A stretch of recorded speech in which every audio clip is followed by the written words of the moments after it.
Sometimes the valve does not turn on even though the irrigation controller is sending power to it. If the valve worked previously, the other valves are still working, and you have checked that the valve wiring is connected, then this may mean the solenoid needs to be replaced. First, shut off the main water supply to your irrigation system. Disconnect the wires to the solenoid by cutting them or by unscrewing the wire nuts. Turn the solenoid counterclockwise to remove it.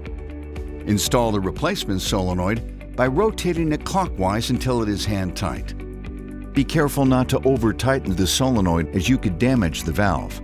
Turn the irrigation water supply back on. Turn the solenoid counterclockwise 1/4 turn to allow water flow. Next, connect the solenoid to your sprinkler timer. Use watertight wire nuts to protect the connections from water.